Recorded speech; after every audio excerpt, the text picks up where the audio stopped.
کہ حضرت یوسف علیہ السلام کے پاس دو قیدی آئے اور آ کر کہنے لگے، ایک نے کہا انی ارانی اعصر خمرا، کہ میں خواب دیکھتا ہوں میں انگور نچوڑ کر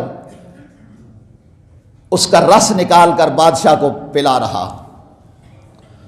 دوسرے نے کہا انی ارانی احمل فوق راسی خبزا تأکل منہ الطیر، میں دیکھتا ہوں کہ میرے سر پہ ٹوکرا اٹھایا ہوا ہے، ٹوکرے میں روٹیاں ہیں، ان روٹیوں کو پرندے نوچ نوچ کے کھا رہے ہیں، آپ ہمیں اس خواب کی تعبیر بتائیں۔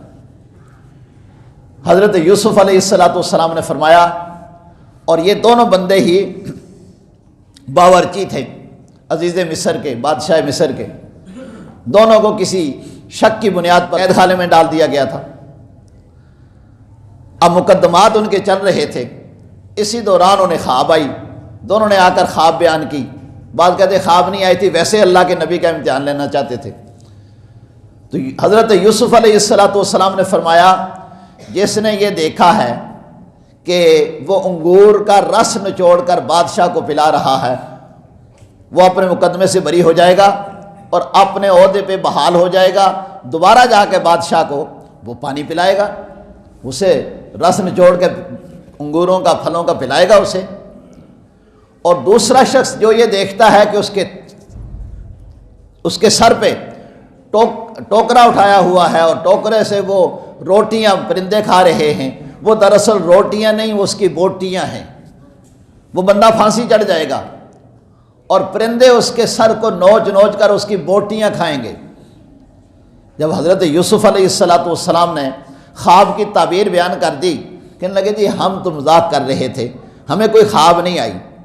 تو یوسف علیہ السلام نے فرمایا قضی الامر الذی فیہ تستفتیان، وہ تمہیں خواب آئی ہے یا نہیں آئی، اللہ کے نبی نے جو کہہ دیا ہے ویسا ہی ہوگا۔ اس لیے اللہ کے پیاروں کو آزمانا نہیں چاہیے۔ چند عرصہ ہوا، ایسا ہی وقت ہوا، ایک آزاد ہو گیا، ایک پھانسی چڑھ گیا۔ اب وہ جو آزاد ہوا تھا اس کے پاس بادشاہ وقت نے اپنے باورچی سے مشورہ کیا کہ میں ایک خواب دیکھتا ہوں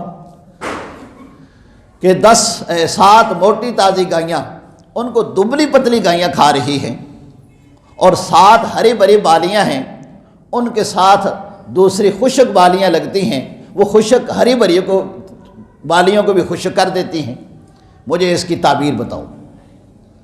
اب اس کے پاس جتنے معبرین تھے ان کو تعبیر نہیں آ رہی، وہ باورچی وہ کہنے لگا جی میں بتاتا ہوں تمہیں کہ خوابوں کی تعبیر ایک قید خانے میں ایک ہمارا دوست تھے، جیسے وہ کہہ دیتے تھے ویسے ہو جاتی تھی۔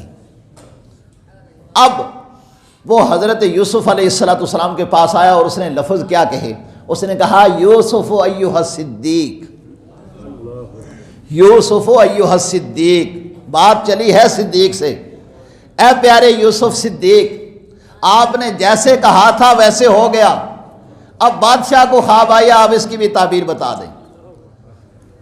حضرت یوسف علیہ السلام نے خواب کی تعبیر بتائی۔ یہ ایک لمبا واقعہ ہے، میں صرف اختصار کے ساتھ عرض کروں۔ بادشاہ نے آپ کو پاس بلایا، آپ نے فرمایا ابھی تو رہنے دے، تو نہ بیان کر، میں خود بیان کرتا ہوں تجھے خواب کیا آئی، اس کی تعبیر کیا ہے۔ اور یوسف علیہ السلام جب قید خانے سے باہر آئے تو 70 زبانوں میں گفتگو فرما رہے تھے۔ اللہ کے نبیوں کو اللہ خود سکھاتا ہے۔